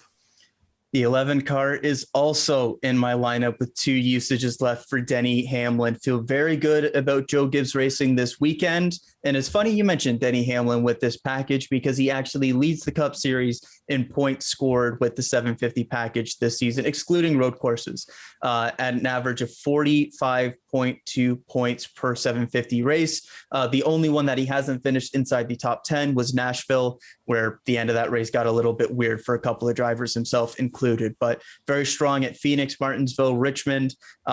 Feel good about JGR this weekend as a whole for Denny Hamlin, back-to-back second place finishes at Loudon as well. Feel good about him continuing at least the top 5 trend, if not going out and potentially having a good shot to get that much coveted first win of the season this weekend. So Denny Hamlin, absolutely in my lineup as well. And you know what? While we're pumping the tires of Joe Gibbs Racing, let's just go all out and let's add another one to the stable in Christopher Bell. If you don't forget, at the beginning of this season, when we had our new winner predictions, I had Christopher Bell winning at New Hampshire. Of course, he didn't end up waiting until New Hampshire. He did in the second race of the season, for crying out loud. But I felt very good about his New Hampshire skills. When you look back to his Xfinity Series career, a couple wins there, running the Xfinity Series race this weekend, all of it looks to be going in the right direction for Christopher Bell. For myself this weekend has been much better with the 750 package than he has the 550 package this season, both ovals and road courses. When you look back to his win and second place finish recently at Road America, he has 4 top 10s this season with this package. 3 of those coming at Richmond, Martinsville, Phoenix. Feel very good about the combination of driver, team, package, everything. Feel very good about Christopher Bell this weekend. He's in my lineup. I'm undecided on Okay. Christopher Bell. I'm undecided. I am in full agreement in everything that you've just said. I do feel if this is going to be the weekend Christopher Bell could potentially get that second win, it's here. Interesting. Okay. There's a lot of things that I like. But you're not going with it. And you know how much I love guys that run on the Saturday. Wow. That translates into the Sunday. But I'm undecided. He could be my last pick. Fair enough. But I have a couple of other guys that I'm kind of looking at here. So I believe I go next year, right? That was 2 in a row for you? Okay. Yep. So I've got 2 in a row. Here. You get Damn 4 it. and 5. I hate this. I hate this. You get 4 and 5, and then you get the finale, though. I know, but then I already know what you kind of done, and I can't go backwards. And then you get in your head. Yep. Yeah. So for me here, I'm very curious. I don't know if you've done this strategically or not, or if you just don't have him in there at all, but I'm going to go with Kevin Harvick here this weekend. Okay. He's got the best average finish the last 3 trips here at 2.33, 2 victories here, 3 top 5s, 59 laps led. He does start 12th. He was the kind of surprise last weekend where he didn't quite come to play what we expected to. And hence I garaged him last week and saved a usage. So I have 3 usages left on the 4 car. I don't think I'm going to even get through them now. So that's unfortunate in terms of leaving a Kevin Harvick usage on the table. But given his season so far, it's not been like a 2020 if you left this usage on the table, Kevin Harvick. But this is a track he's done very, very well at in his career. And I've always remembered him being like kind of at the end here, playing spoilers sometimes, but also leading a lot of laps. I think there's a lot of potential here for Kevin Harvick this weekend to really just get a top 5. And he's done decently on the 750 horsepower tracks as well. I've been pleasantly surprised. I think it's been a bit of a match of what his results have been the entire season, but I'll pull them up here on the 750 tracks. Where is Kevin Harvick? Kevin Harvick right here. So Phoenix finished 6th. Bristol Dirt, we don't look at that. Martinsville 9th, Richmond 24th, but that's a track he's been kind of hit or miss at in his career, so I don't put it quite down to the package. 6th at Darlington, and then Dover 6th as well. Nashville 5th, so has been pretty solid on this package as a whole so far this season. And I think just one of those outside of the top 10. Yeah, I think that there's potential here for the 4 car here at New Hampshire. So I'm going to go with him as the 4th guy in my lineup. Number 5. Damn, this is you picking Christopher Bell put me in a little bit of a pickle here. Because I really wanted to pick this guy, but I also could go a different route here. You know what? Let's do it. Let's go with him. I'm gonna go with William Byron. I like the 24 car this weekend. I think if he's going to be if there's going to be a Chevrolet that stands out, I'm looking at the 24 really this weekend. I think that he's going to be an interesting candidate up there in the mix. Has been a decent track for him so far. And what we've seen at tracks that he struggled at previously, he's done well at, and the tracks that he's been well at already, he's done even better at. So I think that trend kind of continues here this weekend. Over the last 3 races here has an average finish of 12.33. Doesn't have any top 10s. All of them are outside the top 10, 3 top 20s so far, but I like the trend that William Byron has been on this season, up in the top 5 in points, for crying out loud. The guy's been really, really good. I have 2 usages left on him. I'm saving one, I think, potentially for Watkins Glen, maybe for the Michigan race. I'm not 100% sure on what I want to do with William Byron quite yet, but I feel comfortable enough where I think I can maximize the usage here this weekend. And I do like that he's starting a little bit in the mid-pack, find out what his car is able to do maneuverability-wise, and then capitalize on that later on in the race. So William Byron is the 5th entry into my lineup. All righty. I do not have Kevin Harvick in my lineup. Just given last week, a track that he's supposed to be so great at, and they still didn't have speed in Atlanta. I know it's a different package, everything like that. But at the 550 package previous to the second Atlanta race, they also would not finish inside the top 10 only once, and finished outside the top 10 at Atlanta the second time. Just don't feel great about the momentum of that team right now. And I feel like I can get some value from other people this weekend, namely Christopher Bell. So I am not going the Kevin Harvick route. I am going the William Byron route, though. And no, you're not. I was hoping that I would get that one by you because I do feel pretty good about Byron this weekend. As you mentioned, does not have a career top 10 at Loudon, but as a rookie, 14th in his second season, 12th, and last year, 11th, has been progressing. Given how much better they've been this season, feel very good about them. And also, a little tidbit, I drop this every single time, but William Byron is the only driver in the Cup Series to finish inside the top 10 at every single non-road course, non-dirt 750 package race this season. Phoenix, Martinsville, Richmond, Darlington, Dover, Nashville, all of those inside the top 10. Feel very good about William Byron this weekend. So he is in my lineup despite only having 2 usages left on him as well. Mainly because I got to save the usage last weekend. Had him in the lineup, grudged him for Kevin Harvick, ended up being the correct play to save the usage. I have the usage here. I'm absolutely using it for this one. To the final guy, though, and it's funny because it was originally going to be like the second or third guy I said, but just how things ended up playing out, he's ended up being the finale, which I didn't really understand. And it's not necessarily like the craziest name in the world to finish things off with. Usually I give you like some like absolute like sledgehammer finale and you go, oh my God. But I do feel pretty good about him this weekend. It's mainly because of the usage situations, and I have so many, and Penske's been so good on the 750 package. It's Ryan Blaney. Ryan Blaney. It's not Brad. I thought you were going to go with that. I'm not going with Brad. No, I still somehow throw you a curveball. You gave me. Anyways, I'm going with Ryan Blaney. Last year, 20th place, led 5 laps, not great. But previous to that, 4th, 7th, 9th, 3 career, those 3 top 10s being the 3 career top 10s he has at this racetrack. I have the usages. I like the Penske teams at the 750 tracks over the 550 tracks. And Ryan Blaney has been kind of up and down this season, but was good at Phoenix, had a top 2 car, honestly, at Martinsville until that late penalty. Finished outside the top 10, still had 46 points in that race. Was okay at Richmond, got some stage points, finished outside the top 10. So has been up and down this season for Blaney at the 750 package races. But with the usages and given the high-end capabilities that he does have, I feel like this is a place that I kind of have to use him. So Ryan Blaney is my final entry to the lineup. Man, that's a good. How many usages do you have left on Blaney? I still got 4, I think. Okay. Yep. Yeah, I'm not in that. Yeah. So situation. just to recap for myself, Truex, I've got 3 left, Hamlin 2, Logano 3, Blaney 4, Byron 2, and then Bell 7. Okay. I've got 2 usages left on Blaney. So, I mean, given the schedule remaining, you could probably feel comfortable with that usage still.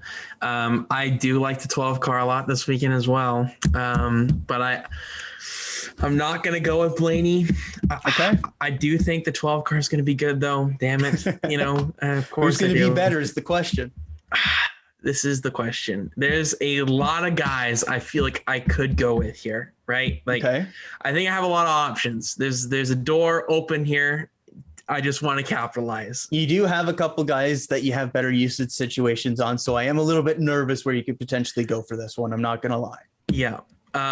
So I have 2 usages left on Kyle Larson. I'm going to be saving those 2 usages. Yeah, I didn't think it would be a Larson play. No. I definitely love the Ryan Blaney shout. I love if I can get my words out. The defending race winner of this one being Brad Keselowski, you'd think we'd want to talk about him. 750 package, 550 package. The 2 car just hasn't quite found it so far this season. Yeah, he's got one top 10 this year coming at Phoenix with this package. So it's been tough sledding for the 2 car. And this is a track that he's been pretty decent at in his career. He won the damn race last year. Yeah. I'm not going to go with the 2 car. Yeah. It's down to the JGR teammates for me. I was going to say, I feel like you're going to use Kyle Busch here. I would love to.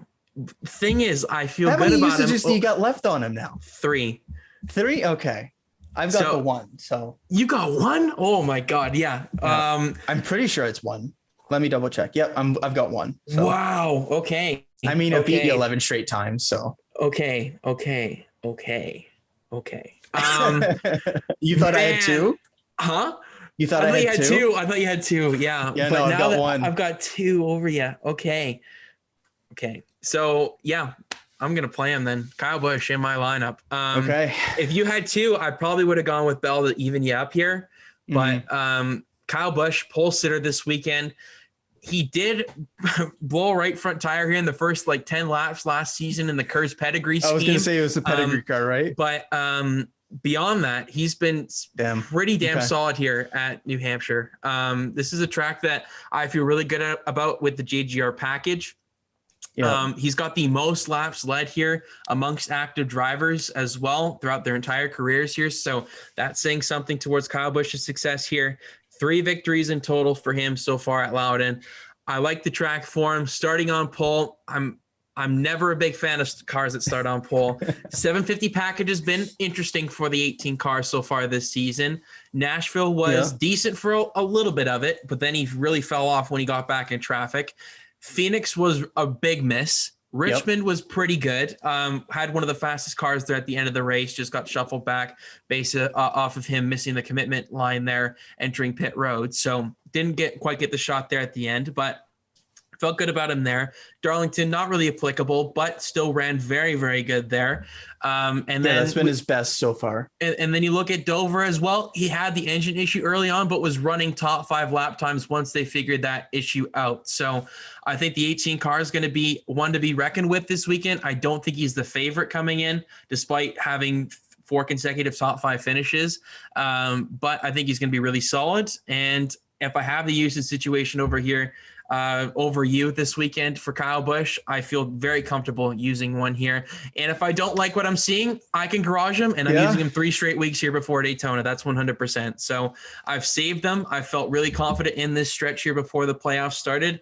He's been on quite the roll. I like Kyle Busch here, and he's going to complete my lineup. I'm going star-studded here. I have to try and win before the so we got Kevin Harvick and Kyle Busch versus Ryan Blaney and Christopher Bell. That's going to be a fascinating head-to-head. I'm going with veterans over the youth, essentially.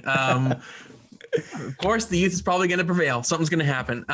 But nonetheless, I do feel good about all of these guys that we have in our lineups.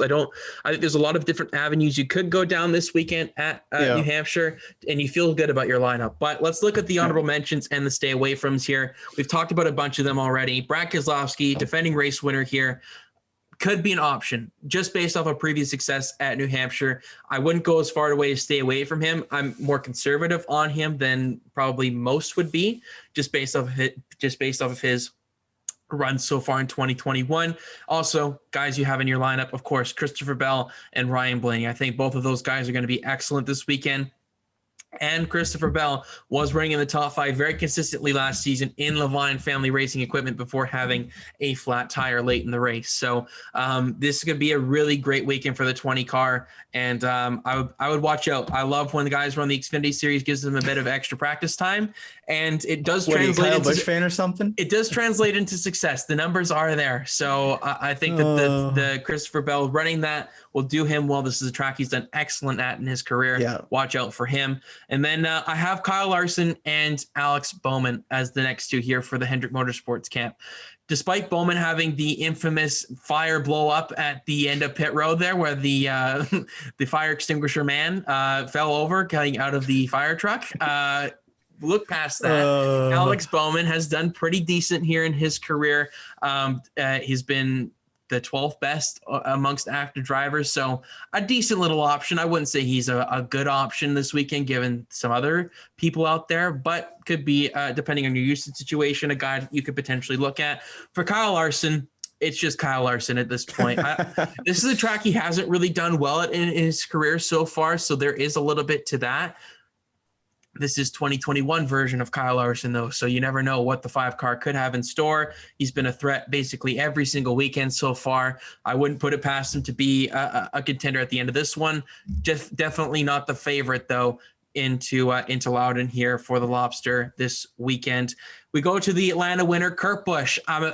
There's an interesting one here. Do you go with momentum or do you look at previous stats? Because the stats may tell you otherwise to go away from Kurt Busch, but with momentum lately, maybe you want to take a swing on the one car. Well, he's thriving. He's hot. He's on a groove. So there's Works a little for bit. Me, so there's thanks for that.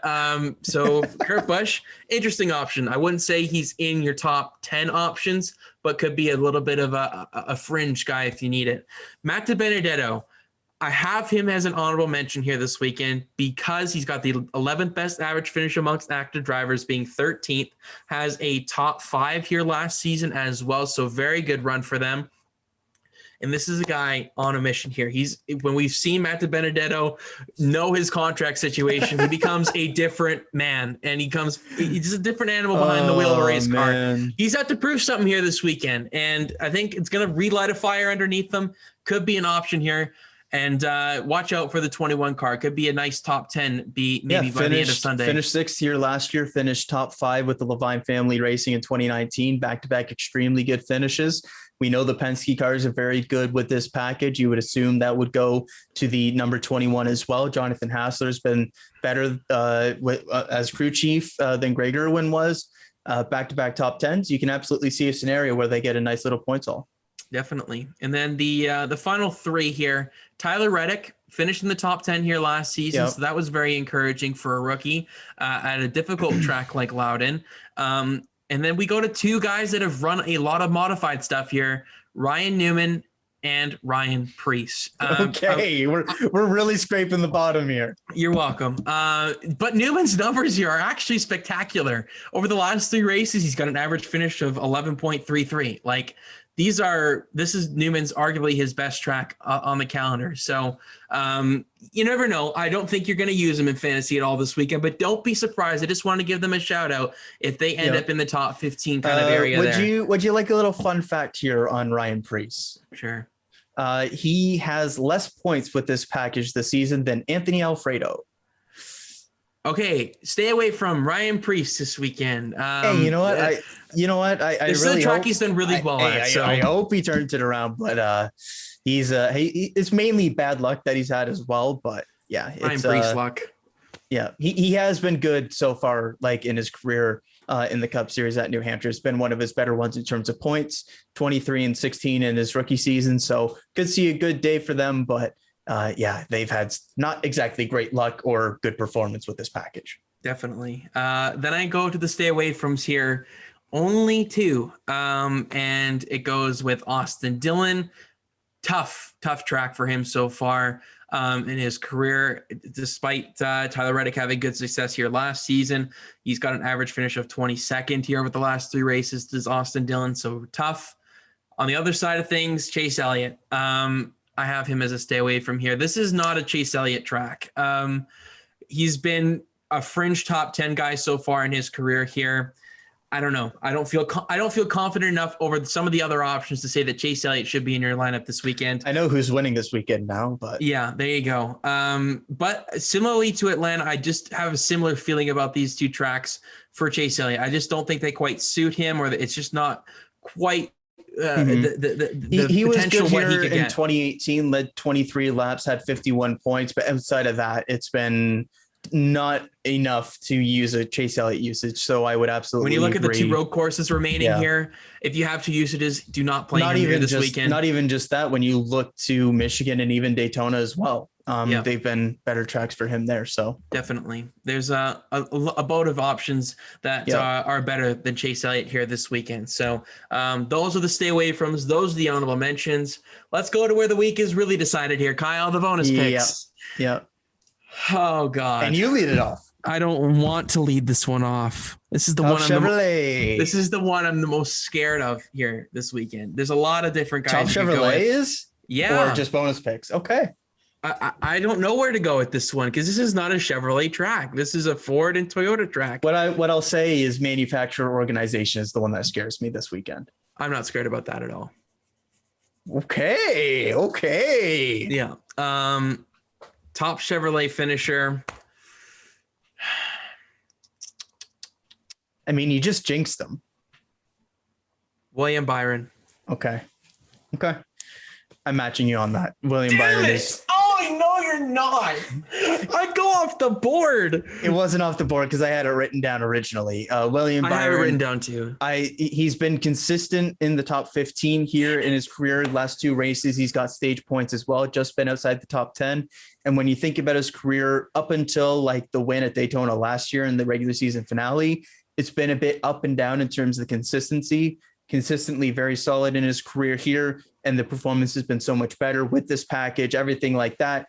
Feel pretty good about him this weekend. So I also have William Byron as my top Chevy to the top Ford. And for this one, I'm just going nice and simple. I'm going Joey Logano. He's been the guy on this package for Team Penske and the Fords in general. While I could see something like Ryan Blaney, while I could see something if Stuart Haas figures out there, Kevin Harvick doing it, just given his skill on the track, I could see it going elsewhere. But Logano's going to be my guy for top Ford.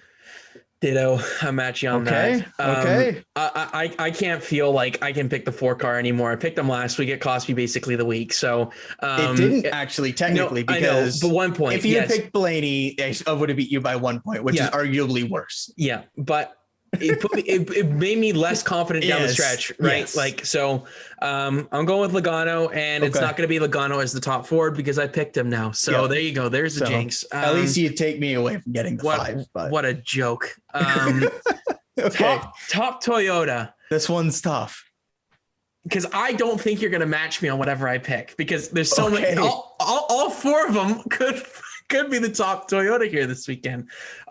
There's no real cut favorite in my opinion. I think they're going to be really, really even. Mm-hmm. But for me, I'm going to go with Denny Hamlin here. Okay.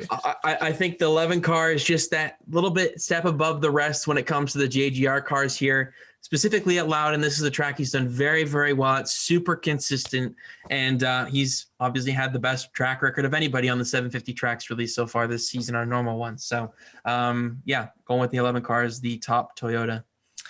See, this is where it gets fascinating because I just don't know where to go for top Toyota for the rest of my lineup versus you for top Toyota. Like there's so many different thoughts going through my head right now. But I'm just going to stick with what I had written down originally, and that's Martin Truex Jr. Early this season, they were just so good on the flatter, less than mile and a half, 750 package races. I feel like that should translate to this weekend. Doesn't have that win yet at New Hampshire, so maybe go against that. Kyle Busch has been on a hot streak recently. Fired up after losing the race because of Ross Chastain and everything like that. Like I could see all that. I really thought about playing Kyle Busch for this one, but I am going to go with Martin Truex Jr. for top Toyota. And you seemed a lot more confident in these next two than I did, at least a couple of minutes ago, for manufacturer and organization. Because the past, I've just kind of played the Hendrick Chevy and just felt very good about things. But I really don't believe this is a Hendrick Chevy kind of weekend. I believe this is the Ford camp and the Toyota camp, to be honest, when I look at the Penske's and when I look at Joe Gibbs Racing. So for top manufacturer, I am going to go with Toyota for this one. Going with the smaller manufacturer, but I feel pretty good about the group that they got there. So I'm going to go top Toyota, or so I'm going to go manufacturer with Toyota. I think maybe the first time I've done that this year. Interesting. I'm not surprised you did it. Seems like you are. I like.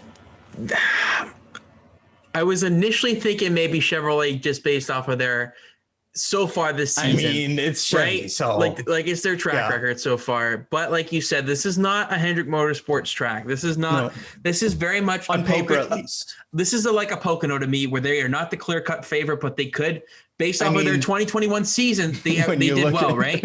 When you look at what happened this year at Pocono. No, exactly. That's what I'm saying, right? Like this is, but that's how far they were behind basically at Pocono previously. Yep. They made it up. New Hampshire could be that place where they do it, but I'm not going to go with Chevrolet. I'm going with the Toyota camp as well. Okay, I thought you might go the Fords. I'm not going to lie. No, I am. I'm doubling down on the Toyotas here this weekend. I feel really this Toyota camp here, all four of them could go out there and win. And I don't see that across the board at any other organization here this weekend, not even Penske, because Brad Keselowski's been the weak link there this year on the 750 tracks. Exactly. Yeah. JGR, they're going my winning organization. Toyota is the winning manufacturer. I'm doubling down. I'm guessing you might go Team Penske here, based off of you going with Toyota, but I'm willing to take that risk here with doubling down on the JGR camp. I'm not going Penske. I'm going Joe Gibbs as well. I had it written down originally. I was hoping that you would split it because I do feel very good about the Toyotas this weekend. But I am doubling down on Toyota Joe Gibbs. First time I've done it this year. When I've doubled down, it's been with Hendrick Chevys. It's worked out for me. This weekend, I feel like, I don't know, the Chevys could show up and Hendrick can show up and win the race. I'm willing to take that risk. I'm willing to take the risk this weekend. So that's what I'm going for this one. And now we get to the race winner picks, beginning with Xfinity, and leading things off for this one a little bit different. Usually it's trucks I lead off and then have to take whatever best non-Cup guy the Xfinity race is. But this weekend, I get to take the Cup guy in Xfinity. I'm taking Christopher Bell. He's in my lineup. He's been great at this track. In Xfinity was great here until his tire went down last year in the Cup Series. Feel very good about him this weekend. So Christopher Bell, I'm going to say, goes out and wins the first race of the weekend before going out and having a great run in the second one. Christopher Bell is your Xfinity Series winner at New Hampshire. Those damn Cup guys, I tell you, going down to the Xfinity Series, I don't like it, man. I don't like it. No, I'm really looking forward to seeing Bell in the Xfinity Series here this weekend. See what he can do in that 54 car that's done very, very well, no matter who's behind the wheel so far. I mean, I'd rather see Daniel Hemrick win, but not me. For me, the Xfinity Series. Hey, just one thing. I do not get your hate of Daniel Hemrick, but continue. I absolutely get. I think you might be the only person in the entire world that doesn't want to see Daniel Hemrick win a race. We're not getting into that right now. Xfinity Series winner for myself. Say Daniel Hemrick. I'm taking Josh Berry. Oh my Lord. I want him to win in that Michael Annett car so bad. To be fair, the last time we said screw it, I'm taking Josh Berry, he actually won at Martinsville. So I told you to take him. So I know. I don't know. This could be a track where he just proves everybody and damn it, I'm gonna go up there and beat Christopher Bell. It's a slightly wider Martinsville, so essentially. But that's obviously not for bonus points. This one is the Cup Series. And as per usual, you go first for this one. Thank you. Damn it. You have no clue where to go. No, I don't. Because you want me to go first? I don't think that there's a clear favorite here this weekend. So I'm gonna Screw it. I'm gonna take Mr. Hamlin, Denny Hamlin. Okay. I'm gonna say him this weekend. Gets that first victory of 2021. Been very good on the 750 package. If there's a track he's going to win in the remainder of the regular season, I'd say this is up there with Daytona as his best shot. I mean, the regular season finale is just tough to predict, but I feel much more confident here than basically anywhere else if he's going to do it. So I'm going to say that Hamlin gets it done. I like where he's starting, sixth place, not the pole. Not a big fan of people that sit on pole, even though Kyle Busch is on there this weekend. Truex is definitely a good shout.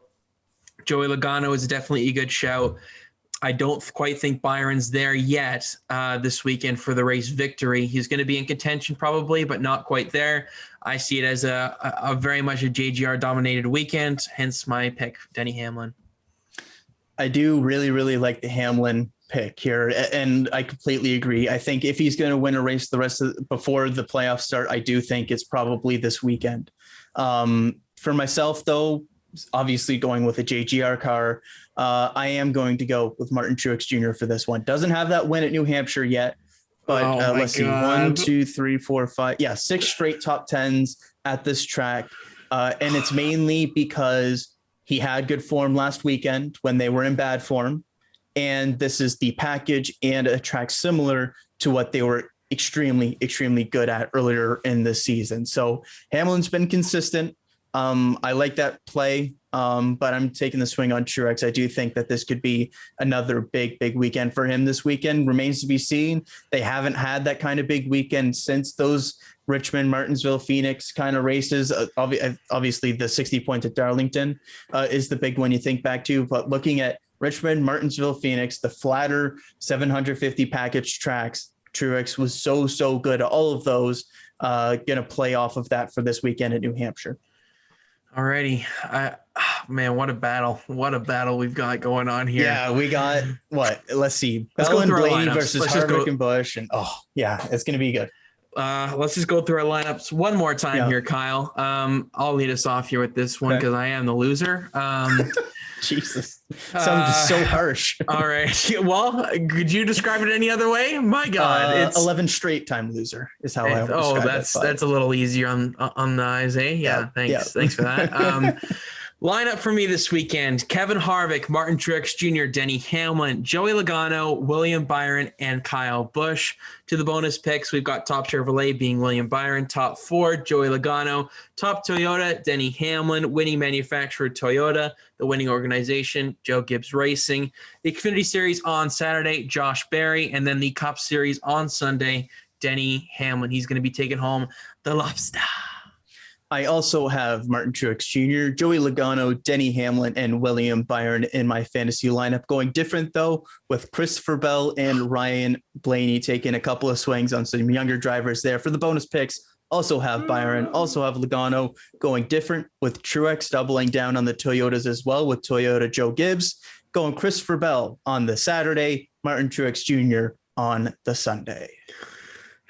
Man, this Bell usage just feels like a Kurt Busch situation here this weekend. Like, oh God, I'm nervous. But so let me double check.